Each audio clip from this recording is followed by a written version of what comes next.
Bem-vindos ao canal Moi. Desejo a todos momentos agradáveis e relaxantes ao ouvir as histórias. Meu marido coloca minha gravidez em risco com uma brincadeira inofensiva e diz que esperava que eu perdesse o bebê. Eu me divorcio e agora ele não vai poder ver nosso filho. Olá, tenho 35 anos e estou grávida do meu primeiro filho. Meu marido, Jackson, e eu estamos casados há 4 anos e temos tentado conceber desde que nos casamos. Depois de anos de luta e decepção, ficamos extasiados ao receber finalmente a notícia de que eu estava grávida. Este bebê significa um mundo para nós. Porém, minha gravidez foi classificada como de alto risco. Por isso, tenho feito todo o possível para garantir a saúde e a segurança do nosso bebê, o que inclui ser muito cautelosa com meus níveis de estresse, atividades físicas e qualquer coisa que possa colocar a gravidez em perigo. Para dar um pouco de contexto, Jackson cresceu em uma família que adora pregar peças. Sua mãe, minha sogra, é a rainha das pegadinhas e incutiu esse amor por brincadeiras em seus filhos. Jackson sempre foi fã de fazer brincadeiras e, embora às vezes fosse irritante, geralmente eu conseguia relevar.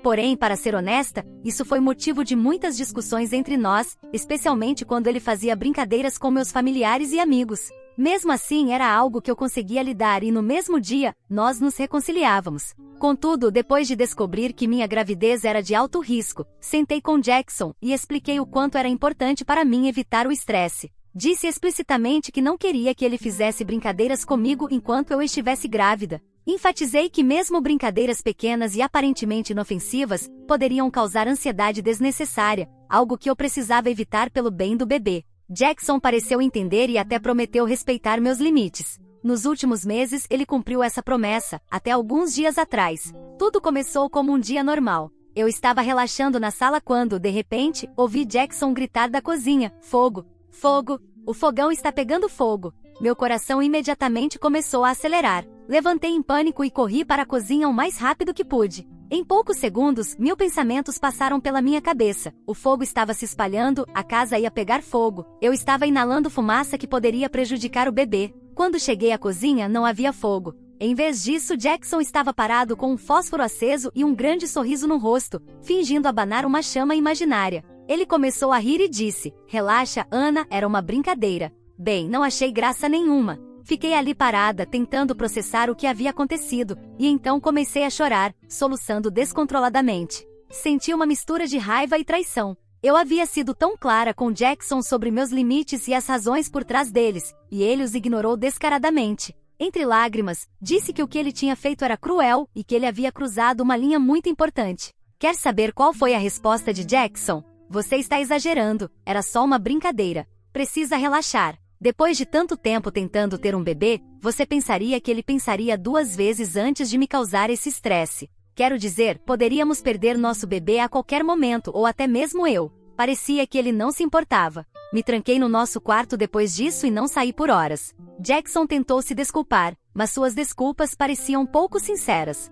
Ele continuava dizendo coisas como: "Não achei que você levaria a sério", ou "Você sabe que eu nunca colocaria o bebê em risco." Mas esse não era o ponto. O ponto era que ele ignorou deliberadamente meus desejos e me causou estresse só por alguns segundos de diversão. Achei que ele entendia o quão importante esse limite era para mim, mas aparentemente estava enganada. O que piorou ainda mais foi quando minha sogra se envolveu. Aparentemente, Jackson a chamou para reclamar do quão chateada eu estava, e ela ficou do lado dele. Ela me ligou mais tarde para dizer que eu estava sendo muito sensível e que precisava desenvolver um senso de humor. Disse que a família dele sempre foi assim, que sempre faziam brincadeiras e que eu não deveria levar as coisas tão a sério. Quando tentei explicar que não se tratava da brincadeira em si, mas do fato de Jackson ter ultrapassado um limite relacionado à saúde e segurança do bebê, ela simplesmente desconsiderou, dizendo que não era grande coisa. Ela disse: "Você não pode controlar tudo, Ana. O estresse faz parte da vida, e você vai ter que lidar com isso como mãe." Ela até chegou a dizer que Jackson estava me fazendo um favor, me fortalecendo, e que eu não deveria culpá-lo por tentar me ajudar a lidar melhor com o estresse. Os comentários dela me fizeram sentir ainda pior. Senti que nem Jackson nem minha sogra entendiam ou se importavam com a importância disso para mim. Desde então, as coisas têm estado realmente tensas em casa. Jackson age como se eu fosse a vilã por estar chateada, e minha sogra continua me enviando mensagens passivo-agressivas sobre como eu preciso relaxar e não deixar que os hormônios da gravidez me dominem. Neste ponto, me sinto completamente invalidada e sozinha. Somado à minha gravidez de alto risco, sinto que estou à beira de perder a cabeça.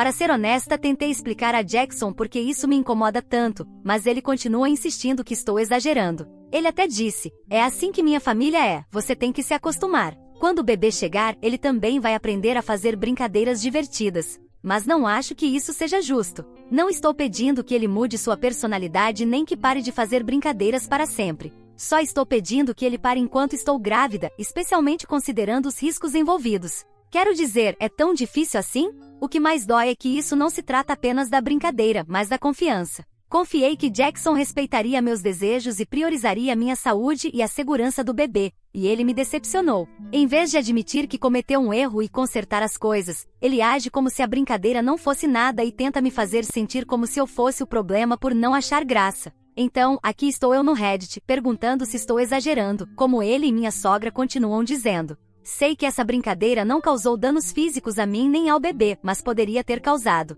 Naquele momento, realmente acreditei que havia um incêndio. O medo e o pânico que senti foram reais. Tenho feito tudo possível para me acalmar e evitar o estresse pelo bem do nosso bebê, e essa brincadeira se sentiu como uma traição a tudo pelo que tenho lutado. Ao mesmo tempo, não consigo deixar de me perguntar se estou sendo muito sensível. Jackson insiste que não teve mais intenções e que preciso relaxar. Minha sogra continua dizendo que estou fazendo um grande drama por nada. Talvez eles tenham razão. Talvez eu esteja exagerando. Mas uma parte de mim sente que meus sentimentos são válidos e que essa situação não é tão simples como eles estão pintando. Então, pessoal, recorro a vocês para obter uma perspectiva. Estou errada por estar chateada com meu marido por causa dessa brincadeira? Estou realmente exagerando ou minha frustração é justificada? Se estou exagerando, quero saber para tentar ajustar minha perspectiva. Mas se meus sentimentos são válidos, como faço para Jackson entender o quão sério isso é para mim? Eu o amo e sei que ele me ama, mas, neste momento, sinto que estamos em sintonia completamente diferentes. Atualização 1. Olá. Sim, eu sei, já passou um mês inteiro. Primeiramente, quero agradecer a todos vocês pelas respostas objetivas sobre o problema, tanto as que me apoiaram quanto as que me fizeram refletir sobre as minhas próprias ações. Ler comentários de pessoas que estão distantes do problema ajuda a pensar melhor. Recebi muitos conselhos e apoio, pelos quais sou muito grata. Estou agradecida a esta comunidade por dedicar tempo para opinar. Depois de publicar e ler alguns comentários que estavam chegando, tirei um tempo para me acalmar e refletir sobre a situação. Percebi que, embora eu tivesse o direito de ficar chateada com a brincadeira de Jackson e com o fato de ele ignorar meus limites, a forma como lidei com as consequências poderia ter sido melhor. Me trancar e me recusar a falar com ele não foi a resposta mais produtiva, embora naquele momento eu estivesse sobrecarregada pelas emoções. Também pensei em alguns dos comentários que sugeriram que resolver o problema rapidamente, por meio de uma comunicação calma, teria sido melhor para todos, especialmente considerando o estresse adicional da minha gravidez. Então, decidi dar o primeiro passo e me desculpar com Jackson pela forma como lidei com a situação. Disse a ele que sentia por não ter abordado a situação de uma maneira mais construtiva e por ter deixado a tensão durar mais do que o necessário. Expliquei novamente por que a brincadeira havia me chateado tanto. Detalhei que não se tratava da brincadeira em si, mas de como ela me fez sentir, especialmente pelo fato de ele ter descumprido a promessa de não fazer brincadeiras durante a gravidez. Jackson aceitou meu pedido de desculpas e, na verdade, admitiu que a brincadeira foi uma má ideia. Ele pediu desculpas novamente por ultrapassar os limites que eu havia estabelecido. Disse que achava que seria uma diversão inofensiva e que não percebeu o quanto aquilo realmente me afetaria. Agora ele entende por que reagi como reagi e prometeu parar de tentar me fazer brincadeiras, pelo menos até depois que o bebê nascer. Isso foi um grande alívio para mim, e apreciei o fato de ele assumir a responsabilidade por suas ações. Minha sogra também se envolveu. Depois de saber do meu pedido de desculpas, ela disse que foi maduro da minha parte pedir desculpas, embora ainda ache que eu exagerei. Conseguiu entender por que a situação me incomodou. Depois, ela disse que só queria que as coisas voltassem ao normal e que nos concentrássemos no bebê. A princípio, me senti bem por ter pedido desculpas e seguido em frente. Parecia uma forma de esclarecer as coisas e reduzir o estresse que estava rondando a casa. Mas então cometi o erro de falar sobre isso com algumas amigas, e agora estou questionando minha decisão. Quando contei o que aconteceu, incluindo a brincadeira, minha reação e minha decisão de me desculpar, a maioria delas ficou chocada. Disseram coisas como: "Por que você pediu desculpas? Foi ele quem errou. Você tem sorte de até estar falando com ele." Uma amiga chegou a dizer que me desculpar primeiro poderia ter passado a mensagem errada e feito parecer que eu estava assumindo a responsabilidade por algo que não foi minha culpa. A reação delas me fez duvidar. Será que minimizei meus próprios sentimentos ao me desculpar? Será que deixei Jackson se safar da situação muito facilmente? Uma parte de mim sente que fiz a coisa certa ao tomar a iniciativa do pedido de desculpas, porque isso nos ajudou a seguir em frente. Mas outra parte de mim se pergunta se eu deveria ter esperado que ele reconhecesse plenamente a seriedade da situação. Agora estou presa nesse estranho limbo. Por um lado, fico feliz que não estejamos mais discutindo sobre a brincadeira, e as coisas em casa têm estado muito mais tranquilas desde que pedi desculpas. Por outro lado, não consigo tirar da cabeça a dúvida de que talvez eu tenha lidado com isso da maneira errada. Será que facilitei demais para ele ou tomar a iniciativa foi um sinal de maturidade, como disse minha sogra? Não me arrependo de ter explicado meus sentimentos a Jackson nem de garantir que ele entendesse porque a brincadeira me machucou, mas estou questionando se pedir desculpas primeiro foi a coisa certa. Eu só quero me concentrar na minha saúde e no bebê, mas essa dúvida persistente torna difícil me sentir completamente em paz. Assim como agradeci os comentários na minha publicação original, vou agradecer se puderem me orientar com essa nova dúvida. Atualização 2. Olá! Queria trazer outra atualização e honestamente não sei por onde começar, porque há muito para contar e tenho medo de esquecer algo ou não explicar tudo direito. Pouco depois da minha última atualização, pensei que as coisas finalmente estavam se acalmando, mas como vocês vão ver, não foi o caso. Primeiramente, obrigada a todos. Naquele momento eu me sentia dividida por ter me desculpado primeiro, especialmente depois de algumas das minhas amigas dizerem que isso não era necessário. Eu estava duvidando de mim mesma, mas decidi manter a decisão que já tinha tomado. Achei que era o certo a se fazer para avançar e manter a paz em casa, especialmente com o bebê a caminho. Desde então tenho tentado voltar à normalidade. Jackson e eu nos reconciliamos depois que pedi desculpas, e embora as coisas não fossem perfeitas, estavam estáveis o suficiente. Disse a mim mesma que tínhamos aprendido com a situação e que queria me concentrar no futuro, em vez de ficar presa na brincadeira ou em como lidamos com as coisas.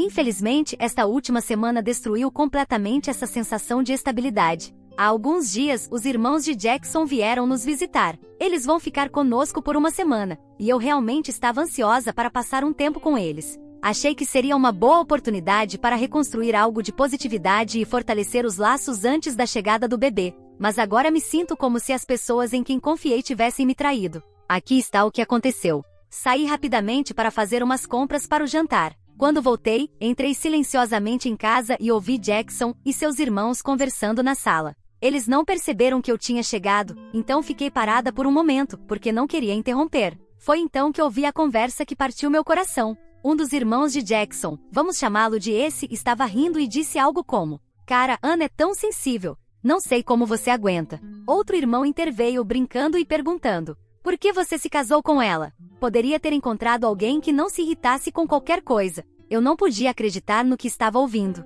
Meu próprio marido respondeu rindo junto com eles, dizendo algo como: "Sim, eu sei que ela exagera com tudo, mas é mais fácil deixar ela pensar que está certa." Já era ruim o suficiente ouvir os irmãos deles zombando de mim, mas ouvir Jackson rindo e concordando depois de tudo que passamos foi como uma traição. Eles achavam que eu ainda estava fazendo compras e que não podia ouvi-los. Eu não sabia o que fazer, então subi silenciosamente para o nosso quarto e fechei a porta. Não confiava em mim mesma para confrontar Jackson naquele momento, porque estava tão furiosa e magoada. Agora estou aqui, escrevendo isso enquanto tento segurar as lágrimas. Estou tão emocional e com tanta raiva, mas também me sinto presa, porque os irmãos de Jackson vão ficar conosco pelo resto da semana. Não quero causar uma cena enquanto eles estão aqui, mas também não sei como vou aguentar os próximos dias fingindo que tudo está bem. Continuo reproduzindo a conversa na minha cabeça, e isso está me fazendo questionar tudo. Será que Jackson estava apenas tentando entrar na brincadeira para evitar conflitos, ou ele realmente sente isso a meu respeito? Sua desculpa depois da brincadeira foi sincera ou ele apenas disse o que achava que eu queria ouvir? Minhas amigas estavam certas? Será que eu não deveria ter me desculpado? Tentei seguir o caminho certo e priorizar a paz, mas sinto que esse esforço foi completamente ignorado. Jackson e sua família claramente não me respeitam, e eu não sei como seguir em frente a partir daqui. Por enquanto, estou apenas tentando manter a compostura até que os irmãos de Jackson vão embora. Quando eles se forem, planejo confrontar Jackson sobre o que ouvi. Preciso saber se ele realmente sente isso sobre mim, ou se foi apenas uma tentativa equivocada de se conectar com os irmãos às minhas custas. De qualquer forma, isso não é algo que eu possa ignorar. Atualização 3. Olá! Só quero dizer que não pensei que voltaria com outra atualização tão cedo, mas muita coisa aconteceu, e preciso compartilhar o que está acontecendo. Estou escrevendo isso da casa de uma amiga, e atualmente estou ficando aqui porque decidi que não posso continuar naquela casa nem nesse casamento. Depois que os irmãos de Jackson foram embora, finalmente o confrontei sobre a conversa que ouvi. Passei toda a semana contendo minha raiva e tentando manter a calma, é claro, pelo bem do meu bebê, mas sabia que não podia deixar isso passar por mais tempo. Sentei com Jackson e disse exatamente o que ouvi seus irmãos dizerem e como me sentia ao ouvir que ele ria e concordava com eles. Perguntei diretamente se ele realmente sentia aquilo a meu respeito. No início, Jackson tentou minimizar. Disse que estava apenas brincando e que seus irmãos não estavam falando sério, mas eu não acreditei. Disse a ele que isso não se tratava apenas das palavras dele, mas de um padrão de falta de respeito e apoio que eu vinha sentindo dele e de sua família durante toda a minha gravidez. É claro que mencionei a brincadeira, a forma como sua mãe desconsiderou meus sentimentos e agora isso. Perguntei como ele podia justificar rir às minhas custas com sua família depois de tudo que passamos. Foi então que as coisas escalaram. Jackson ficou na defensiva e disse: "Você está sempre exagerando. Não consigo mais fazer nada certo aos seus olhos." Ele começou a me culpar pela tensão no nosso casamento, afirmando que eu estava sendo sensível demais e impossível de lidar desde que fiquei grávida. Eu não podia acreditar no que estava ouvindo. Disse a ele que isso não tinha a ver com eu ser sensível demais, mas com sua total falta de consideração pelos meus sentimentos e pela segurança do nosso bebê. Lembrei a ele que esse bebê era algo que ambos queríamos e pelo qual trabalhamos tanto. Eu não conseguia entender por que ele estava agindo como se não se importasse. E foi então que ele disse algo que me destruiu completamente. Ele gritou: "Eu nem queria esse bebê. Você é quem ficou obcecada com isso. Esperava que você o perdesse para que tudo voltasse ao normal." Eu congelei. Não podia acreditar nas palavras que acabavam de sair da boca dele. Tínhamos tentado por anos, e ele nunca havia dito nada. Pedi que ele repetisse o que disse, esperando ter entendido errado. Mas ele não se retratou. Ele me olhou e disse: "Eu não estou pronto para ser pai, Ana. Você está tão absorta nessa gravidez que nem percebe o quanto me tornei infeliz." Naquele momento percebi que não podia continuar com ele. Isso não era mais sobre uma brincadeira ou uma conversa ouvida escondida. Era sobre um homem que deveria ser meu companheiro,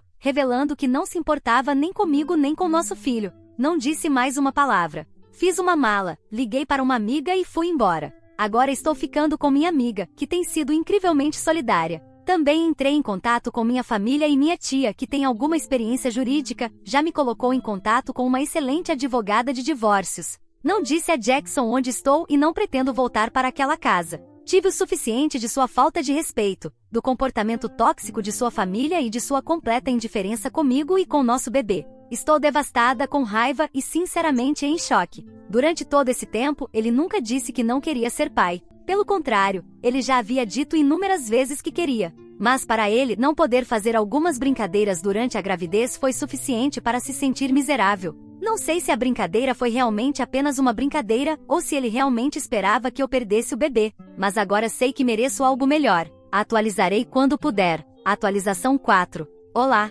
Já se passou 1 ano e meio desde que tudo aconteceu. Queria compartilhar como as coisas terminaram. Dizer que a vida foi um turbilhão seria pouco, mas finalmente posso dizer que estou em um lugar muito melhor. Depois de deixar Jackson, segui com o processo de divórcio, que foi finalizado há alguns meses. Não foi um processo fácil, mas estou orgulhosa de ter defendido minha posição em cada etapa. Também levei Jackson ao tribunal por pensão alimentícia, garantindo que ele assumisse responsabilidade pelo bebê que afirmou não querer. Ele lutou comigo com unhas e dentes, alegando que não podia pagar, apesar de ter uma renda estável. Além disso, Jackson e sua família começaram a me assediar logo depois que entrei com o pedido de pensão alimentícia. Fui bombardeada com chamadas e mensagens e, em alguns casos, eles até apareceram no meu apartamento sem convite, tentando me intimidar para que eu retirasse o caso. A situação ficou tão ruim que precisei envolver minha advogada e documentar cada incidente. No começo me senti sobrecarregada, mas me recusei a recuar. Finalmente decidi que já era o suficiente e entrei com uma ação por assédio contra Jackson e sua família.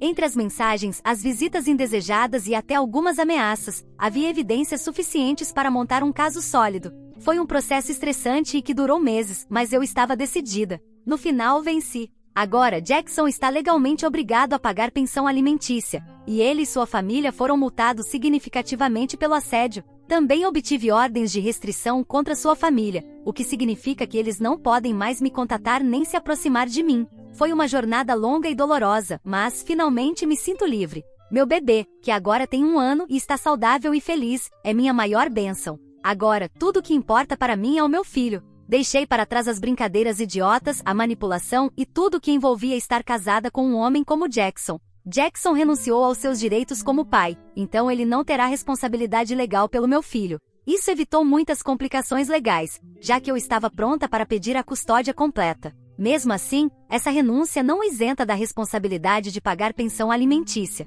Se há algo que aprendi com essa experiência, é que você não pode permitir que ninguém diminua o seu valor ou te faça sentir impotente. Enfrentei muitos desafios, mas estou orgulhosa da força que encontrei em mim mesma e do apoio que recebi das pessoas que realmente importam. Atualização 5. Olá! Meu filho completou 3 anos há pouco, e não consigo acreditar que já se passou tanto tempo. Quando comecei a compartilhar minha história, ele ainda estava dentro de mim, e eu estava enfrentando uma gravidez de alto risco, além de lidar com as brincadeiras do meu ex-marido. Bom, esse mesmo ex-marido, e único porque não tive outro, decidiu voltar para minha vida. Mais especificamente, ele quer entrar na vida do meu filho. Sim, ele tem me enviado e-mails e até apareceu no meu trabalho dizendo que precisamos conversar sobre como ele pode voltar a fazer parte da vida do nosso filho. Nos e-mails, basicamente disse que agora está pronto para ser pai e que quer ser parte da vida dele. Legalmente não sou obrigada a permitir isso e também não quero. Mas isso não o impediu de continuar insistindo.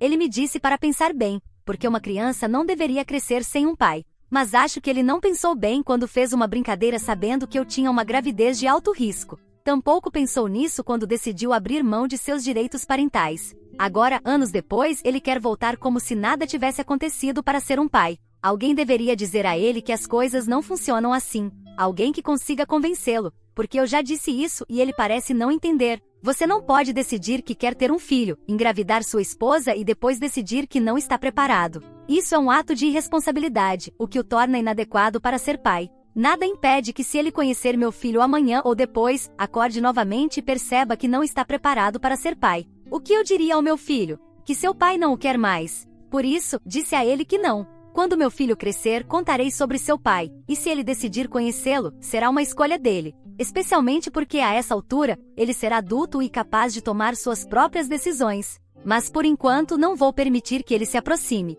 Meu advogado e eu entramos com um pedido de ordem de restrição contra ele para que não possa se aproximar do meu filho, e já conseguimos essa ordem. Ela foi necessária porque ele estava se tornando insistente, e eu não queria que as coisas escalassem mais do que o necessário. Por sorte, o juiz concedeu a ordem. Durante esse tempo, as brincadeiras do meu ex-marido já o meteram em mais de um problema legal, então não foi difícil apresentar o caso. Espero não precisar voltar aqui dizendo que Jackson tentou algo novo.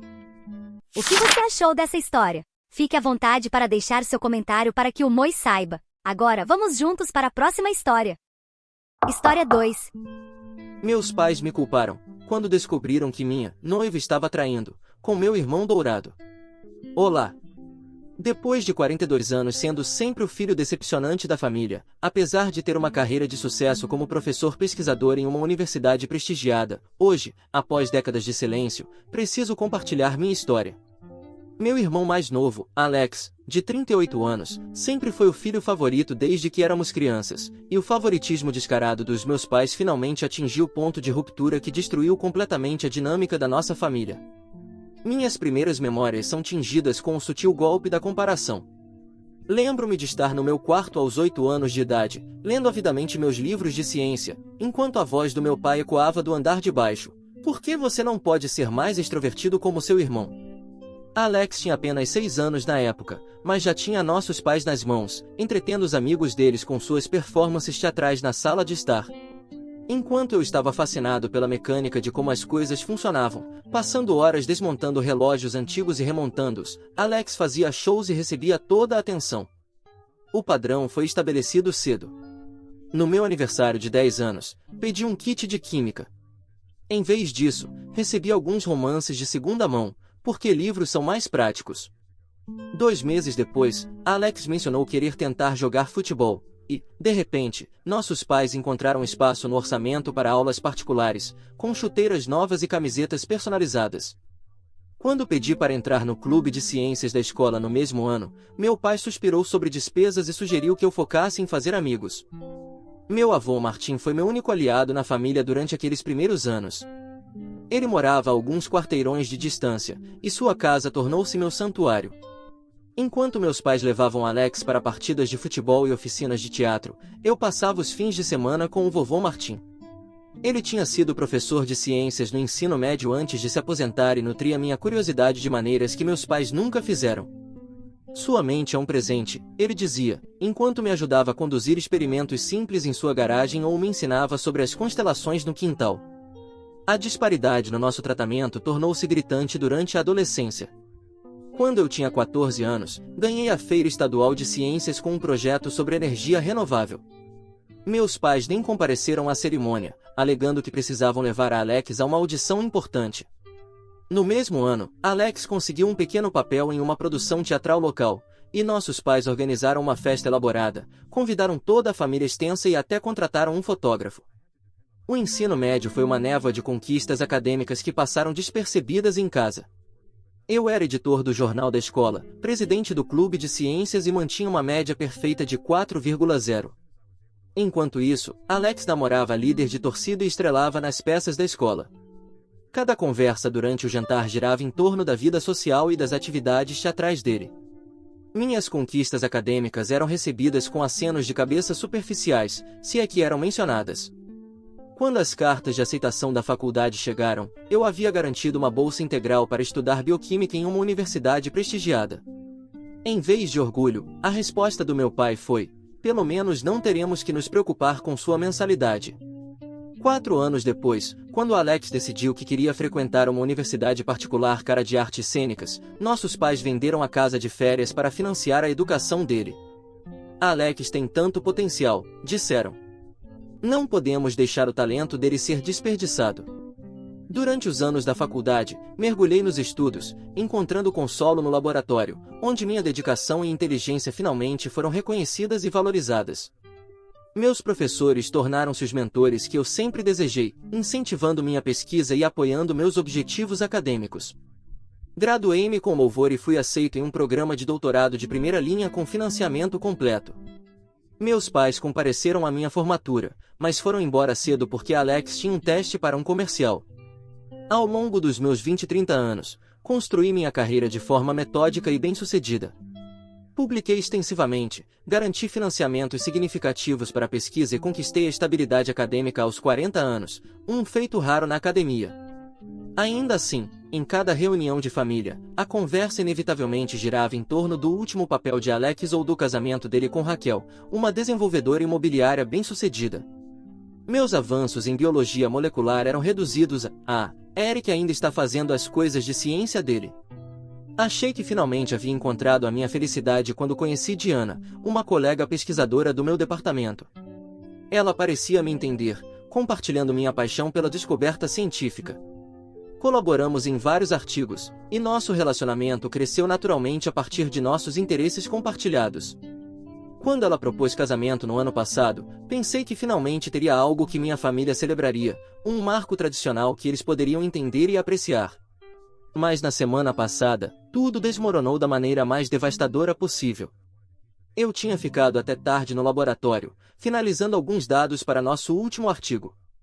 Quando fui ao escritório de Diana para deixar os resultados, encontrei a Alex em um abraço íntimo sobre a mesa dela.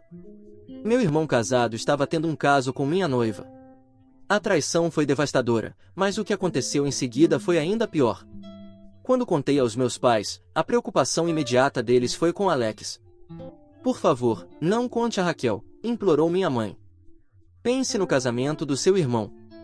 Ela tem um contrato pré-nupcial, ele perderá tudo se isso vier à tona. Meu pai concordou, acrescentando, essas coisas acontecem, Eric. Você precisa ser a pessoa maior aqui. Passei 4 décadas sendo a pessoa maior. Fiquei em silêncio quando esqueceram meus aniversários, mas fizeram festas elaboradas para Alex. Não disse nada quando perderam minha defesa de doutorado, mas viajaram pelo país para apresentações de teatro comunitário de Alex. Engoli minha mágoa quando ajudaram Alex a comprar sua primeira casa, mas me disseram que eu precisava aprender independência financeira. No meio desse caos, algo inesperado aconteceu. 3 semanas atrás, conheci Michelle em um evento de arrecadação de fundos da universidade. Ela é arquiteta, 45 anos, especializada em projetar instalações de pesquisa. Ela estava lá apresentando planos para o novo prédio de ciências da universidade.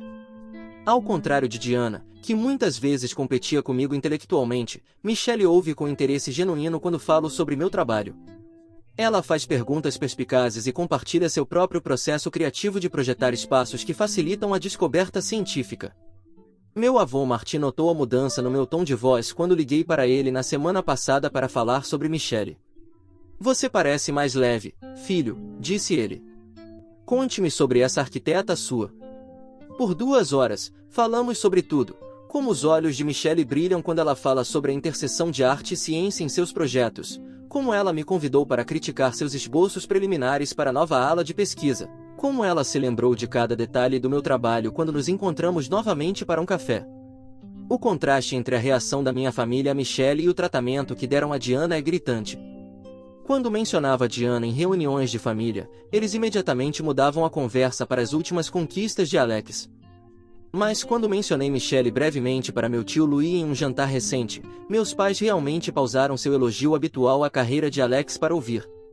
Claro, eles conseguiram transformar a conversa em Alex dentro de minutos. Oh, uma arquiteta? Sabia que o amigo de Alex da aula de yoga é casado com um arquiteto famoso? Alex, conte a Eric sobre ele.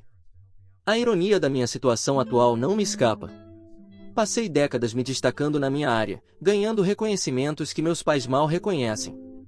Publiquei pesquisas revolucionárias que podem levar a novos tratamentos para doenças genéticas, mas a principal preocupação da minha mãe é se estou pegando sol suficiente no laboratório. Enquanto isso, Alex alterna entre papéis menores em comerciais e produções de teatro comunitário, e cada teste é tratado como se ele estivesse concorrendo a um Oscar. No mês passado, recebi a prestigiosa Bolsa Morrison por minha pesquisa sobre regeneração celular, um feito significativo no meu campo. Apenas 3 pesquisadores em todo o país são selecionados a cada ano. Quando liguei para compartilhar a notícia, a resposta do meu pai foi: "Isso é bom, querido, mas você ouviu sobre o último papel de Alex? Ele tem 3 falas inteiras em um comercial nacional." Naquela mesma semana, eles organizaram um jantar em família para celebrar o papel de Alex no comercial. Nenhuma menção foi feita sobre a minha bolsa. No dia em que encontrei Diana e Alex juntos, eu tinha ido ao escritório dela para mostrar a carta de aceitação da bolsa. Achei que ela ficaria orgulhosa. Havíamos trabalhado juntos em parte da pesquisa preliminar. Em vez disso, encontrei-a com meu irmão, o paletó de grife dele jogado sobre uma cadeira, o anel de noivado dela brilhando no dedo, enquanto eu segurava a moldura da porta em choque. O que se seguiu parece um borrão. Alex, casualmente, disse: "Oh, Eric", enquanto ajustava a gravata. Diana balbuciou desculpas sobre sentir-se negligenciada porque eu passava muito tempo no laboratório. As ligações frenéticas dos meus pais depois que contei tudo focaram exclusivamente em proteger o casamento e a reputação de Alex. Ninguém, em momento algum, perguntou como eu estava me sentindo. No dia seguinte, fui para o meu laboratório como de costume. A ciência sempre foi o meu refúgio, o único lugar onde os resultados importam mais do que o drama, onde a dedicação e o intelecto são valorizados acima do charme social. Meus alunos de pós-graduação estavam discutindo seus últimos experimentos, e por algumas horas, consegui me imergir em problemas reais com soluções quantificáveis. Mas algo dentro de mim havia mudado. Pela primeira vez na vida, eu não estava apenas magoado com o comportamento da minha família. Eu estava com raiva, uma raiva genuína e libertadora. Não a mágoa silenciosa que carreguei por anos, mas uma fúria feroz e transformadora. Olhei para a carta da bolsa sobre minha mesa, para os artigos que publiquei, para os alunos ansiosos esperando minha orientação, e percebi: eu não preciso mais da aprovação deles. Na verdade, não preciso disso há anos. Naquela noite, jantei com Michelle. Temos saído casualmente desde o evento de arrecadação de fundos, mas eu hesitava em compartilhar muito sobre a situação da minha família. Algo na presença constante e genuína dela me fez sentir seguro o suficiente para contar tudo. Ela ouviu sem me interromper, seus olhos analíticos de arquiteta focados enquanto eu narrava 42 anos de favoritismo sistemático e negligência emocional. Quando terminei, Michelle ficou quieta por um momento. Então, disse algo que mudou completamente minha visão sobre a situação. Sabe, na arquitetura, às vezes encontramos edifícios que parecem perfeitamente bem na superfície, mas têm falhas estruturais fundamentais. Nenhuma renovação cosmética pode corrigir esses problemas. Às vezes, a coisa mais gentil que podemos fazer é reconhecer que a estrutura não é mais segura e construir algo novo. Ela estava certa. Passei minha vida inteira tentando reformar uma estrutura familiar fundamentalmente falha. Tentei ser o filho perfeito, o pesquisador brilhante, o irmão compreensivo. Minimizei minhas conquistas para não ofuscar a Alex, subestimei meus sucessos para poupar meus pais do desconforto cognitivo de ter que reconhecê-los enquanto mantinham a narrativa de Alex como especial. Ontem à noite, jantei com meu avô Martin. Aos 92 anos, ele continua tão lúcido quanto sempre foi e sempre enxergou a dinâmica da nossa família com uma clareza cristalina. Seus pais, disse ele, mexendo o chá com uma firmeza que desmentia sua idade, passaram tanto tempo transformando Alex na estrela do espetáculo que se esqueceram de que outras histórias também merecem ser contadas. Então, segurando minha mão, acrescentou, mas você, meu querido, tem escrito sua própria história o tempo todo. Talvez seja hora de parar de deixar que eles editem. Estou escrevendo isso agora porque tomei uma decisão. Michelle e eu estamos discutindo o casamento. Não estamos oficialmente noivos ainda, mas caminhamos nessa direção. Quando chegar a hora, não vou fazer um grande casamento de família. Não vou convidar meus pais ou Alex. Não me sujeitarei às tentativas inevitáveis deles de transformar isso em algo sobre ele de alguma forma. Em vez disso, terei uma pequena celebração com as pessoas que realmente me apoiaram. Vovô Martin, meu tio Louis, meus colegas que valorizam meu trabalho e a família de Michelle, que me mostrou mais interesse genuíno em 3 semanas do que meus próprios pais em 42 anos. Ontem, Alex tentou me ligar. Deixei ir para a caixa postal. Ele deixou uma mensagem dizendo que quer explicar e que estou exagerando na situação com Diana. Terminou lembrando que ele é meu único irmão e que família deve perdoar uns aos outros. Apaguei a mensagem sem responder. Pela primeira vez na vida, estou escolhendo minha própria felicidade em vez da narrativa cuidadosamente construída pela minha família. Estou escolhendo me cercar de pessoas que me valorizam pelo que sou, não pelo que desejam que eu seja. Estou escolhendo celebrar minhas conquistas sem minimizá-las para proteger o ego de outra pessoa. Sei que haverá repercussões quando meus pais perceberem que estou falando sério sobre cortar contato. Provavelmente dirão a todos que estou sendo dramático, que estou com inveja do sucesso de Alex, que estou destruindo a família. Mas aqui está a verdade, sou cientista. Trabalho com fatos observáveis. E os fatos são que eles destruíram esta família há muito tempo, pedaço por pedaço, cada vez que escolheram diminuir um filho para exaltar o outro.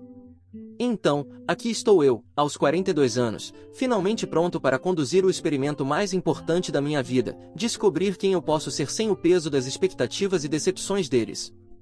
Tenho minha pesquisa, meus alunos, minhas bolsas e agora, possivelmente, uma parceira que me vê claramente e valoriza o que vê.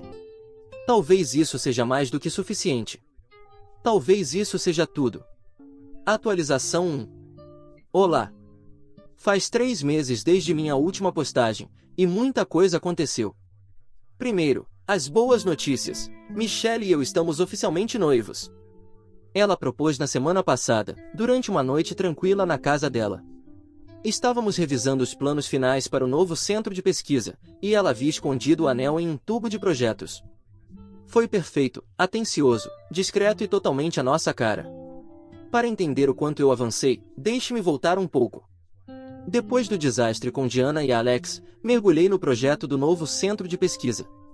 Trabalhar com Michelle tornou-se meu refúgio, enquanto minha família me bombardeava com ligações pedindo que eu perdoasse Alex e mantivesse a paz.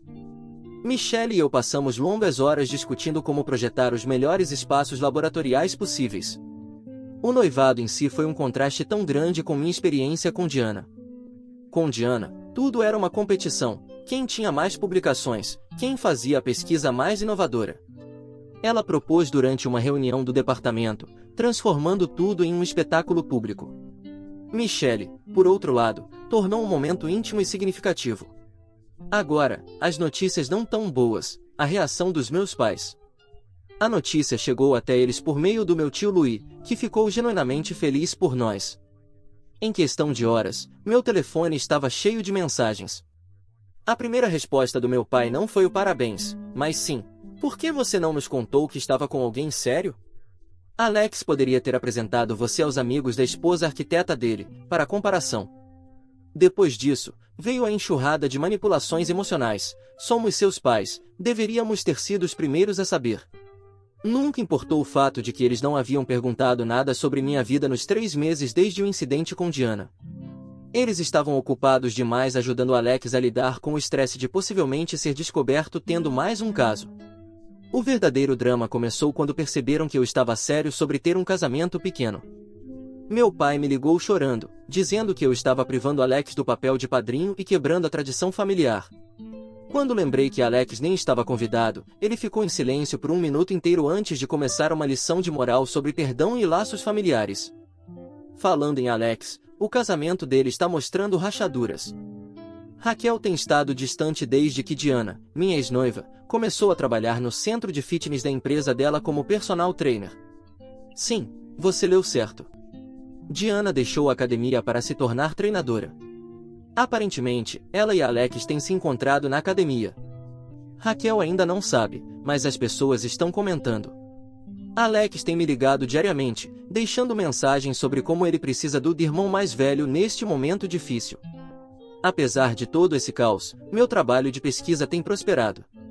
Na semana passada, recebemos financiamento adicional para nosso projeto de regeneração celular.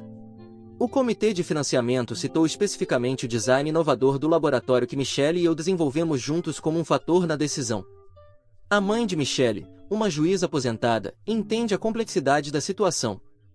Ela me disse algo que realmente ressoou: família não é sobre compartilhar DNA, é sobre compartilhar respeito. O irmão de Michelle, um professor de literatura, tornou-se um dos meus amigos mais próximos. O planejamento do casamento tem sido surpreendentemente tranquilo, principalmente porque estamos mantendo tudo pequeno e significativo. Vamos realizar a cerimônia nos Jardins Botânicos, onde Michelle e eu tivemos nosso primeiro encontro de verdade. Ela me chamou lá para discutir as especificações da estufa para o novo centro de pesquisa, e acabamos conversando por horas sobre tudo, desde fotossíntese até história da arquitetura. Amanhã, Michelle e eu nos encontraremos com o vovô Martim para mostrar nossos planos de casamento. Ele é o único da minha família imediata que estará presente, e, honestamente, isso parece exatamente certo. Ele foi mais um pai para mim do que meus próprios pais jamais foram. Comecei a fazer terapia para processar tudo isso. Minha terapeuta está me ajudando a entender que está tudo bem estabelecer limites, mesmo com a família.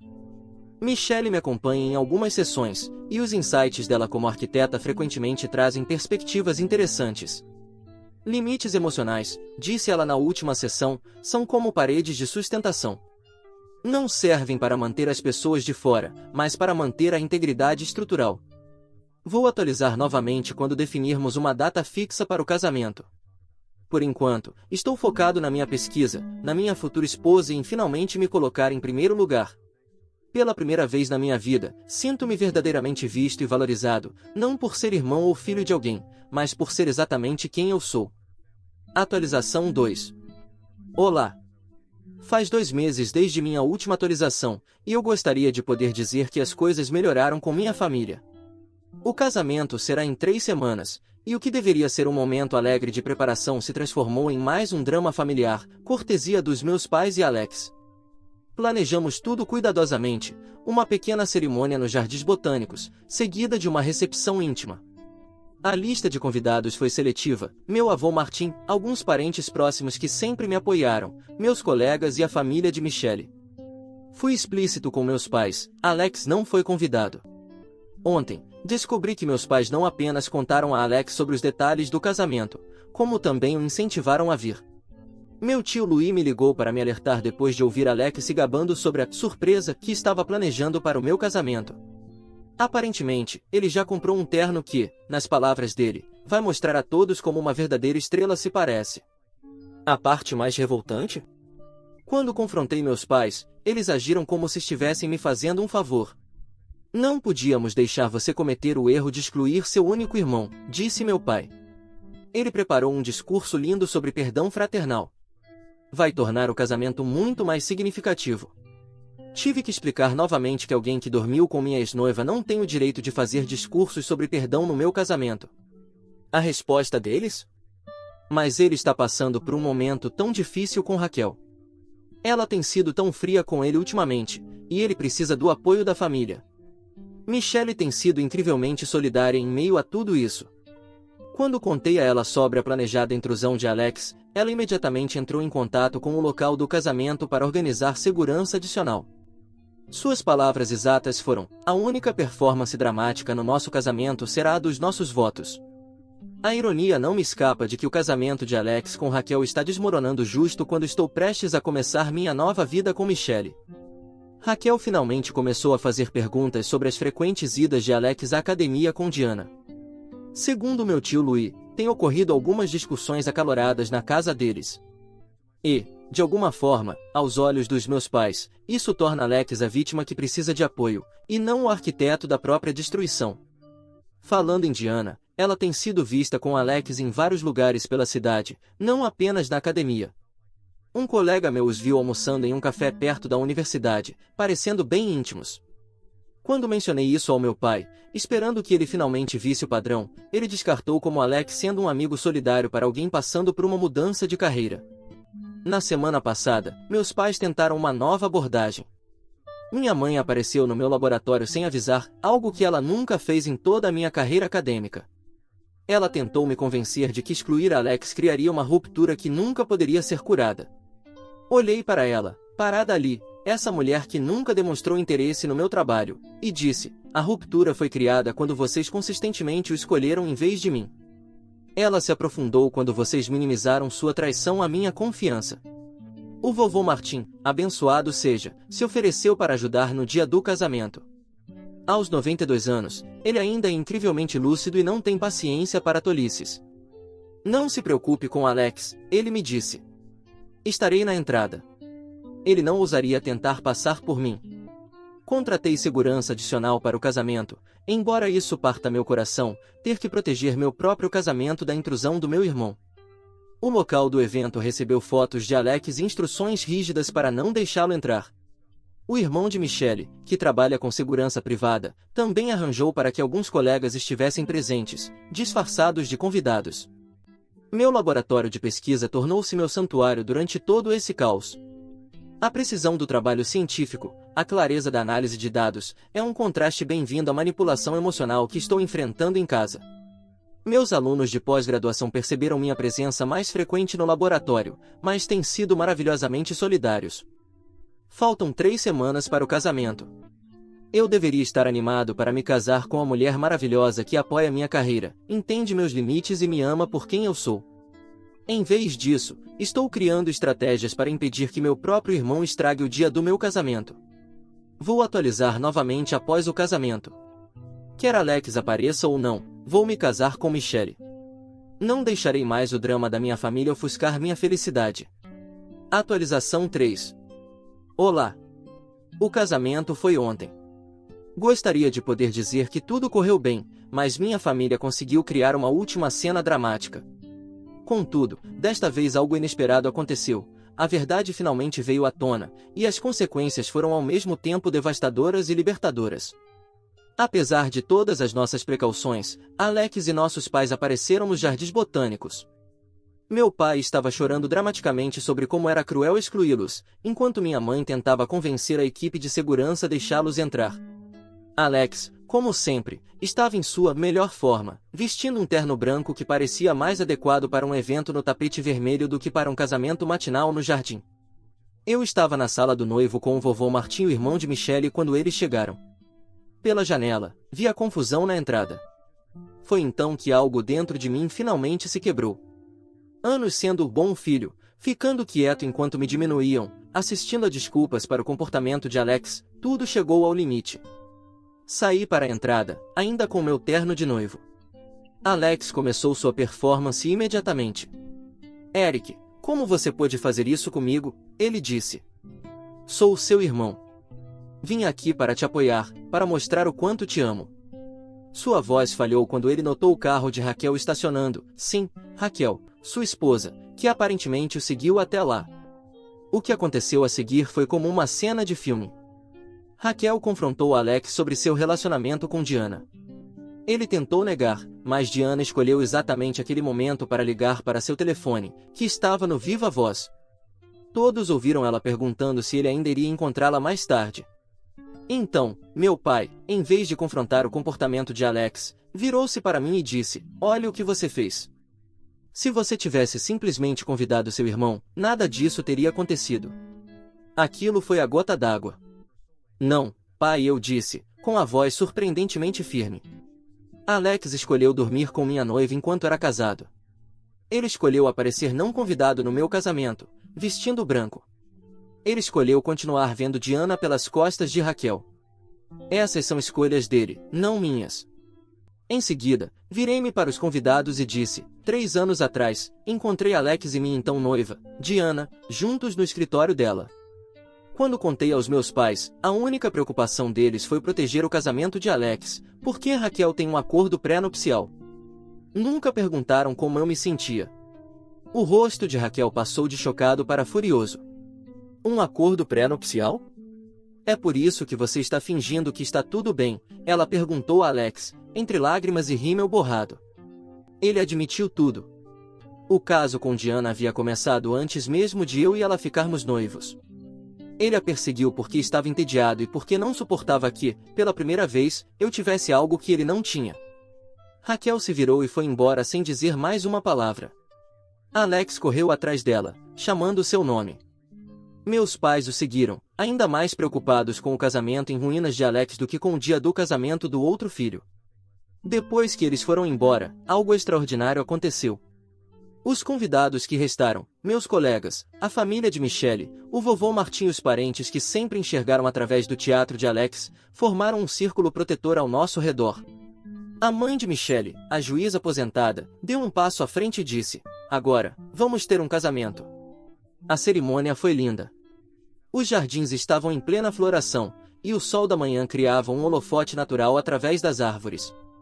Os votos de Michelle me fizeram chorar. Ela prometeu não apenas me amar, mas sempre me enxergar, valorizar minha mente tanto quanto meu coração, e construir uma vida baseada no respeito mútuo e na compreensão. Hoje, soube pelo meu tio Leonard que Raquel está entrando com o pedido de divórcio. O acordo pré-nupcial significa que Alex não ficará com nada. Meus pais estão desesperados, tentando descobrir como ajudá-lo. Mas, pela primeira vez na vida, não sinto nenhuma obrigação de me envolver no drama. Michelle e eu estamos prestes a sair para nossa lua de mel, 2 semanas na Nova Zelândia, onde visitaremos alguns dos centros de pesquisa mais avançados do mundo, entre trilhas e degustações de vinho. É a mistura perfeita de ciência e relaxamento, exatamente como nós. O vovô Martim me ligou esta manhã para saber como eu estava. "Sabe", ele disse, "às vezes os experimentos mais importantes são aqueles em que tudo dá errado, mas você acaba descobrindo algo revolucionário." Ele tem razão, como sempre. Em meio a todo aquele caos, descobri minha própria força. Não sei o que o futuro reserva com minha família. Suspeito que meus pais eventualmente tentarão entrar em contato, provavelmente para pedir que eu ajude Alex a se reerguer. Mas, por enquanto, estou focado na minha nova vida com Michelle, na minha pesquisa e na família que escolhemos, uma família construída com respeito mútuo e amor genuíno, e não com obrigações e competições. Esta será a minha última atualização. É hora de começar minha lua de mel com minha maravilhosa esposa, que me ama não apesar da minha dedicação à ciência, mas por causa dela. Um brinde a novos começos, limites claros, e finalmente, ser livre para ser exatamente quem eu sou.